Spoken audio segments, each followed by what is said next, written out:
Prenons un moment aujourd'hui pour parler de Assassin's Creed Unity. Un jeu que j'ai appris à aimer et à non détester. J'avais dit beaucoup de choses en français et absolument en anglais pour tout que te comprendre et ne pas que François. Quand tu parles plus de mal de comprendre de que j'ai dit un peu de jeu. And now that I'm done speaking in a dead language for 30 seconds, let's actually talk about the game. I wanted to get a real big thing out of the way. I want to take a moment to applaud the developers, the directors, everything, who really put time into this. This game was the turning point that a lot of people didn't like in the series, and I think I get it, but I don't totally get it. The big problem that people had with it was they said that the movement didn't feel like the old games, and I think that's what the other half the people really liked, is that the movement didn't feel like the old games. This was the new start. This was the Parkour 2.0 that they did with Arno, and I think that's a standout thing. So, you know what, let's put that first and foremost. I like what they did. It definitely didn't catch on right away for me because I'm a big, dumb, stupid baby, and playing it on a keyboard and mouse instead of with a controller, as it was intended to be. Getting past the parkour thing, though, let's really dig into the meat and bones of what could have been or what should have been. Personally, I didn't hate it. I like that they tried to render bigger crowds to make it feel like the big French Revolution. I liked that there was a kind of an M. Night Shyamalan style twist throughout the entire thing.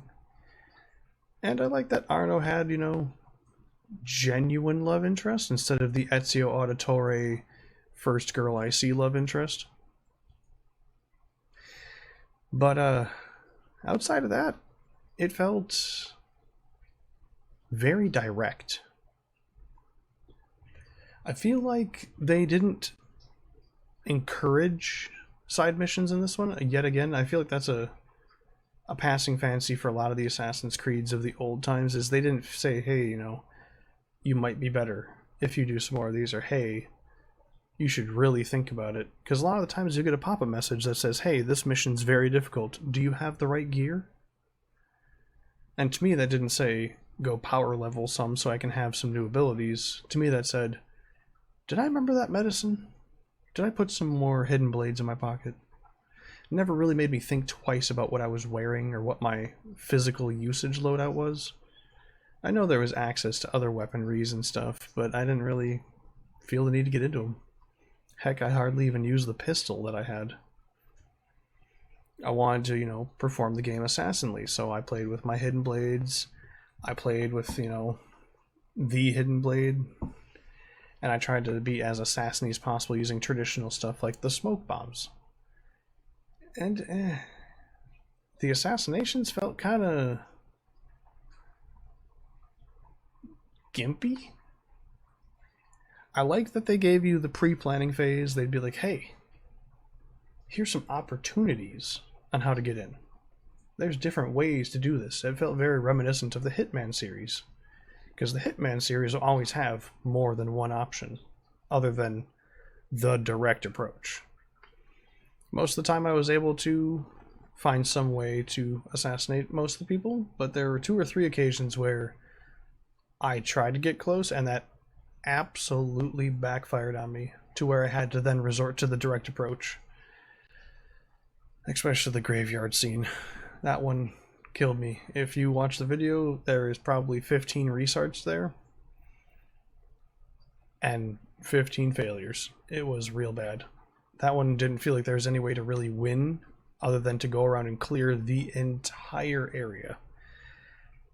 And I did not have time for that. Not at all. No. I wanted to just get that done with because I was getting real sick of it real quick. Aside from that, I definitely didn't like the internal power struggle that they had inside the Creed. I would say spoiler alert, but it's been years, guys. All right, there's nothing to spoil. If you're watching this video, you're asking for an opinion. you've spoiled it for yourself at that point. I will say the internal power struggle felt really, really forced. And it was like, you know, it could have been a mystery that could have drawn out over 4.5 or so missions before you finally figured it out. Nope. Dude dead. Check dude room. Speak to dude in Assassin's Guild. Go to medicine vendor. Voila. That was it. That was the whole mission. I think it was 2 parts technically, but it felt like one really long part because it was just do this here, travel across city, do that there. Done.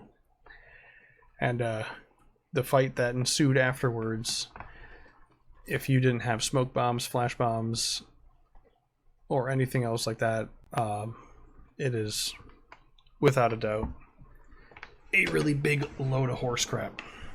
Steaming, disgusting pile of horse crap. I'm pretty sure if I didn't have anything in my pockets, I would have had my ass handed to me in 16 different flavors of French. And that would not be bon. My takeaway, honestly, I kind of like the direction it's starting to head now as we get towards the end of the Assassin's Creed series. We're getting closer to modern day, so you're seeing cities that have closer together built housing. You're seeing carriages, stuff like that, so it doesn't feel like a forced perspective kind of thing. Like playing the older Assassin's Creeds, you see a horse and carriage, and it's not like an eloquent carriage. It is an open back box with 4 wheels and a singular mule attached to it. It feels more and more and more modern. It's not so forced. Like the Assassin's Blade feels like it would be more of a modern-ish mechanism, or at least a late medieval mechanism. It made sense for Ezio. Kind of made sense for, yeah, Altair. But like when they talk about the characters like Alexios or Bayek having them, I don't see it at all. It kind of confuses me actually how the mechanism for that was such a thing back then, because I mean, even back in the ancient Egyptian and ancient Grecian days, drawbridges were difficult. That was a few too many gears sometimes. It just seemed unrealistic there. Here, seeing the Hidden Blade being able to launch a small projectile, it's like, yeah, I could see that. That works. You know, doesn't feel out of place. I'm kind of looking forward to what Syndicate's going to be. Honestly, it's a toss-up for me, because I personally really enjoy Origins and Odyssey, even though they're not super Assassin's Creed games. I like the open world style of them. I have one complaint that I know of going into Syndicate that everyone else had was apparently there's a rope dart gun, because the city streets of London are just far too wide apart to actually just do parkour. And if that is the case, and parkour feels kind of diminished, I'll be a little sad inside. I'll say there's definitely not much room for parkour inside Origins or Odyssey, but it's ancient times. There's not much to climb on aside from huts and ancient structures. Modern City, I feel like, should have some pretty good opportunities for parkour, especially because some of the world's like top of the line parkour artists actually hail from Britain. You think maybe that would work a little better, but I'm getting ahead of myself in my recording schedule. I haven't even started playing the game yet.